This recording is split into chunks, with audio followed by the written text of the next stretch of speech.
They call you cold. They call you weird.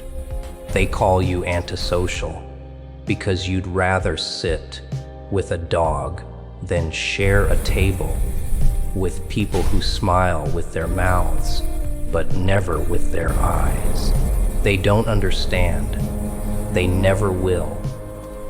And deep down, you don't want them to, because while they're out there chasing validation from creatures who wear masks made of skin, you've found something they'll never touch: loyalty. Real loyalty. Not the kind that comes with conditions, contracts, or the promise of what you can give back. Just loyalty, pure, unfiltered. The kind that doesn't ask questions when you're broken. The kind that doesn't gossip about your failures at dinner parties. You see, the world has this backwards. They think you're running away from people. They think you're damaged, traumatized, incapable of forming real connections. And maybe you are. But maybe, just maybe, you've simply seen through the game. You've watched humans perform their little theater of care, and you've realized something most people spend their entire lives avoiding. People are exhausting, not because they're bad, not because they're evil, but because they're performing, always performing. Every conversation is a negotiation. Every friendship is a transaction. Every smile is calculated to extract something from you. Your time, your energy, your approval. And when you stop giving, they stop calling. But that animal, that dog lying at your feet right now, or that cat ignoring you in the corner, they don't need you to be anyone but yourself. They don't care about your job title, your bank account, your social media following. They don't judge you for staying in bed all day or for crying over things that seem stupid to everyone else. They just exist with you, and that terrifies people. Because if you can find peace without them, what does that say about their value?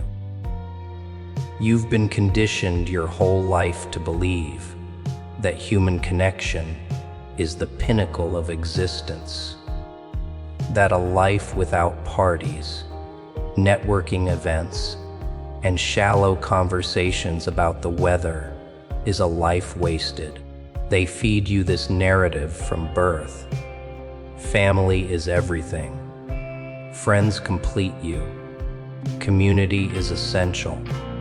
And if you don't feel that way, if you'd rather spend Friday night with a creature that can't even speak your language, then something must be wrong with you.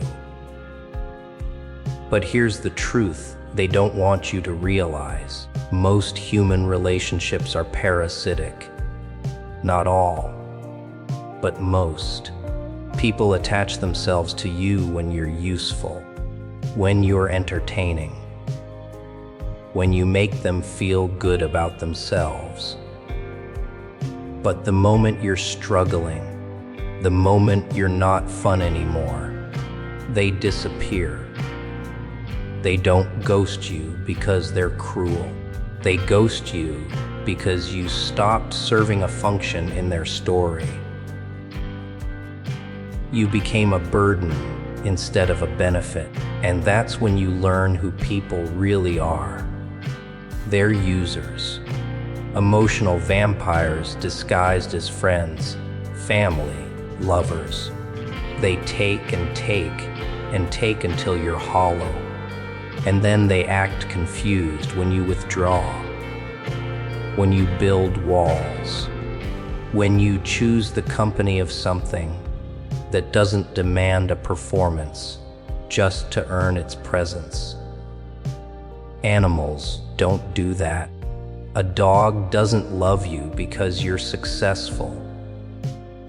A cat doesn't purr because you said the right thing.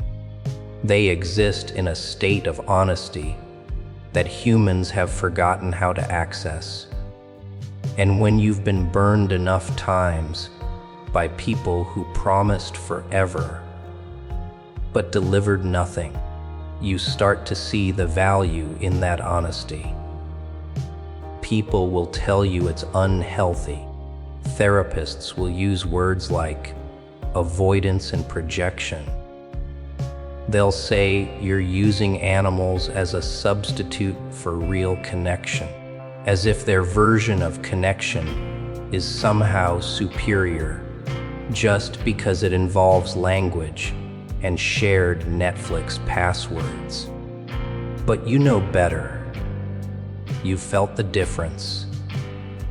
You've experienced the silence of an animal's companionship, and it's louder than any conversation you've had with someone who's only half listening while they scroll through their phone. You've felt the weight of a head resting on your lap, asking for nothing, but offering everything.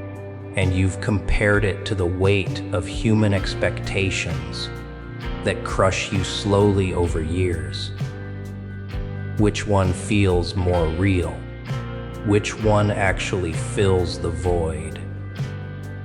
They don't get it because they've never needed to. They've never been hurt deeply enough to question whether human connection is worth the cost. They've never sat across from someone they loved and watched them lie with a straight face. They've never given their whole heart to someone who treated it like a rental car. They've never been abandoned by the people who swore they'd stay. So they can afford to judge you. They can afford to look down on your preference for creatures they consider inferior. But you've done the math. You've weighed the cost of human relationships against the peace of animal companionship, and you've chosen your sanity over their approval. And that's what really bothers them. It's not that you prefer animals, it's that you don't need them.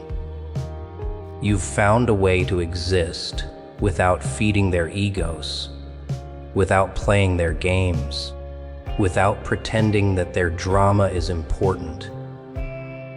You've opted out of the circus, and that makes you dangerous, because if you can be happy without them, if you can find meaning in a life that doesn't revolve around human validation, then maybe everything they've been taught is a lie. Maybe all those hours spent maintaining friendships that drain them, attending events they hate, pretending to care about people they can't stand, maybe it's all pointless, and they can't handle that possibility. So they pathologize you instead. They make you the problem. They convince themselves that you're broken so they don't have to confront the fact that they might be the ones living incorrectly. They call it loneliness when you sit alone with your pet, but they ignore the loneliness of being surrounded by people who don't actually see you. They call it isolation when you skip the party. But they don't talk about the isolation of being in a crowded room full of strangers wearing familiar faces. You're not lonely. You're selective. And there's a difference. Here's what they'll never tell you in those self-help books or therapy sessions designed to fix you. Some people are built different. Some people have a soul frequency that doesn't match the static of human noise. You're not damaged because you prefer the honesty of an animal over the performance of a person. You're awake. You've seen what most people refuse to see. That beneath the smiles and the small talk and the social contracts, most humans are just sophisticated predators looking for prey. They're not your friends. They're not your family. They're players in a game you never agreed to play, and you've decided to stop participating. That takes strength, not weakness. It takes clarity, not confusion. You've rejected the lie that says you need them more than they need you, and in doing so, you've reclaimed something most people give away without realizing it. Your peace, your autonomy, your right to choose who gets access to your energy. And if that choice is a creature that doesn't speak but understands more than any human ever has, then so be it. But let's be real for a second. This isn't just about animals being better than people. It's about what people did to make you feel this way. Because you weren't born preferring animals over humans. Something happened. Maybe it was one massive betrayal that shattered your faith in people. Maybe it was 1,000 small cuts that bled you dry over the years. Maybe it was the realization that every time you opened up, you gave someone ammunition to hurt you later. Maybe it was watching the people you loved choose everyone else over you, again and again, until you stopped expecting anything different. Maybe it was the exhaustion of being the friend who always showed up, always listened, always cared, only to realize that when you needed the same, everyone was suddenly too busy. Whatever it was, it taught you something valuable.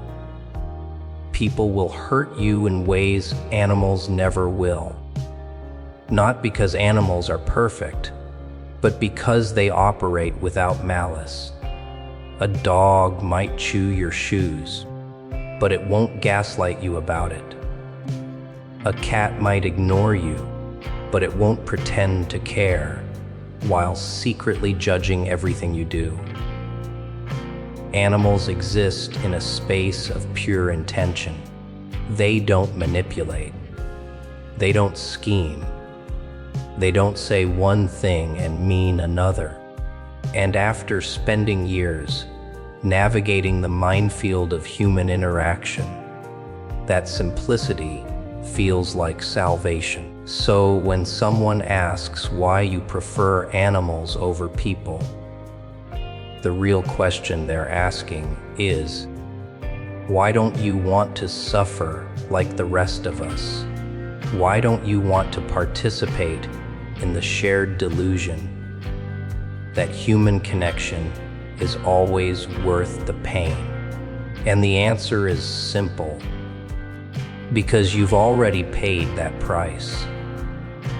You've already given people chance after chance, and they've shown you exactly who they are. You're not being pessimistic. You're being realistic. You're not giving up on people. You're choosing yourself. And if that means your closest companion has 4 legs and can't speak, then you've made your peace with it, because at the end of the day, you'd rather be alone with something real than surrounded by people who are fake. You'd rather have the loyalty of one honest creature than the hollow promises of 100 humans. And that's not sad, that's not broken. That's survival. That's wisdom earned through pain. That's you finally understanding that love doesn't have to come from someone who looks like you or talks like you. It just has to be real. And sometimes the most real thing in your life is the animal that greets you at the door like you're the only thing that matters in the world, because to them you are.